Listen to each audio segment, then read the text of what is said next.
Alors, nous allons parler sur l'appel à la conscience du ministère pastoral. Nous allons commencer avec le ministère pastoral et nous parlerons d'autres ministères. Le ministère pastoral, c'est un ministère qui exerce le gardiennage d'un produit fini qu'on appelle l'Église. L'Église, la Bible déclare, l'Église croit d'abord, est basée sur les enseignements des apôtres et sur les enseignements des prophètes. Et donc le pastoral, c'est lorsque l'évangélique a d'abord travaillé. Après avoir travaillé, ramené des âmes, le doctorat pose la doctrine, le prophétique intervient et tous les ministères avec. Et après, on va soumettre l'Église comme une femme sainte sous le toit du pastoral, afin que le pastoral puisse garder cette virginité de l'Église, afin que l'Église ne soit pas emportée par tout vent des doctrines.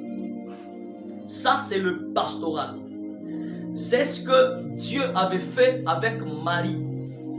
Après que Marie puisse être enceinte du Fils Saint qu'on appelle le Christ, que tous nous devons atteindre, elle devient l'image de l'Église au pied d'un bon pasteur.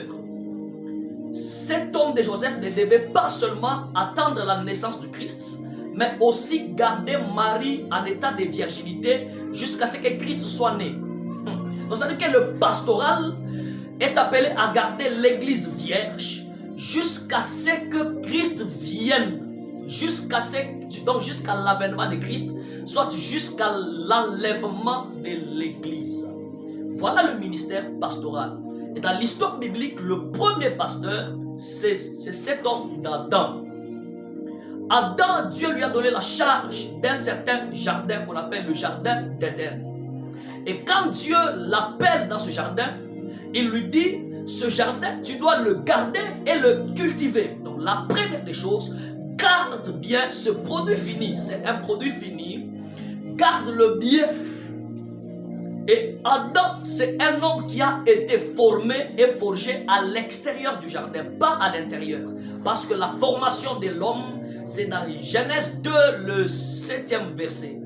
Et l'institution même du jardin, c'est au 8e verset. Et l'établissement d'Adam dans le jardin, c'est au 15e verset. Et donc, c'est-à-dire, Adam est forgé et formé à l'extérieur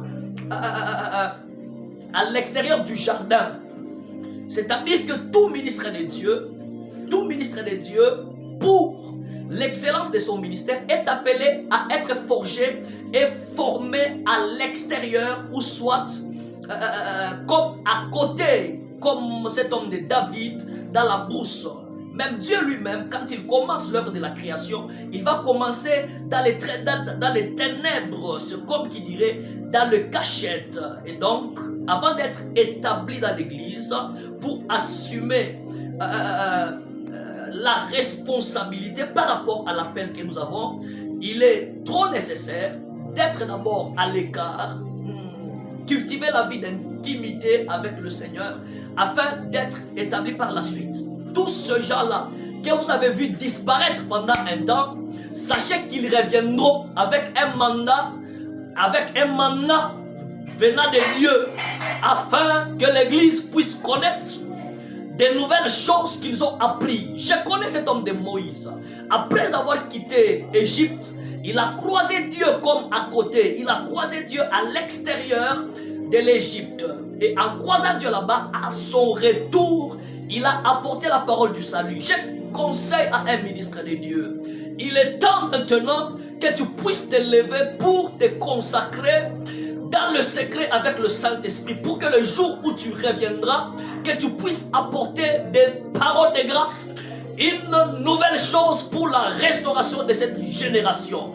Je prie pour quelqu'un qui capte ma voix, que l'Éternel Dieu puisse encore t'appeler dans les profondeurs et qu'il puisse te révéler le mystère de la parole du salut, afin que tu puisses révéler la gloire et la splendeur de la croix. Je parle et je prie pour quiconque entend mes paroles.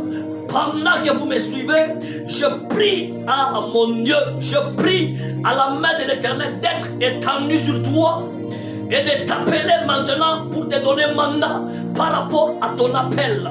Je prie pour quiconque est dans la retraite. Je prie pour quiconque est dans le jeûne. Je prie pour quiconque est à la montagne. Je prie pour quiconque est dans des disciplines. Que la grâce du Seigneur soit répandue sur toi. Que la grâce du Seigneur soit répandue sur toi.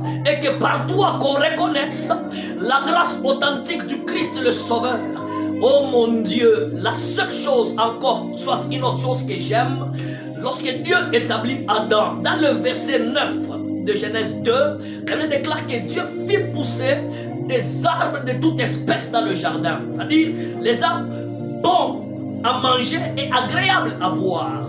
Dieu a fait pousser ça dans le jardin dans lequel il a établi cet homme d'Adam. Mais lorsqu'il approche Adam dans ce jardin, la première des choses, il ne lui présente pas ces choses qui sont agréables. La première des choses, il le fait d'abord face à la responsabilité qu'il doit avoir par rapport à l'église. Je suis en train de faire un appel à tout ministre de Dieu.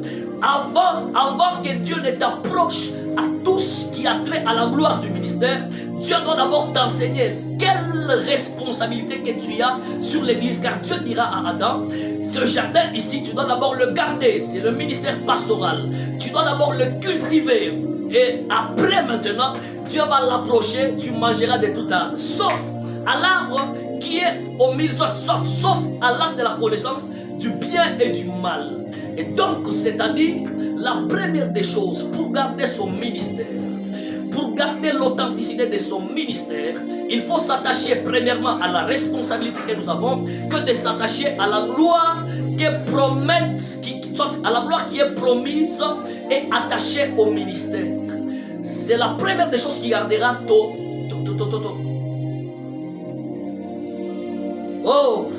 c'est la première des choses qui gardera ton authenticité. Voilà, j'y arrive. Et la deuxième des choses qui gardera ton authenticité, c'est la mise en pratique de la loi du Seigneur, car elle produit la vie. Car elle produit la vie, par elle nous vivons. Dieu a dit, tu ne mangeras pas à cet arbre. Donc, c'est-à-dire, dans cette œuvre, tout ne nous est pas permis. Tout ne nous est pas permis. Donc, il y a des choses, c'est par rapport aux interdictions. Et là, je ne suis pas là-bas. Tu restes. Si le message t'est parvenu, que le Seigneur te donne la force et t'accorde sa grâce afin que tu puisses parvenir à bien gérer et guider ton ministère. Que le Seigneur Dieu nous bénisse.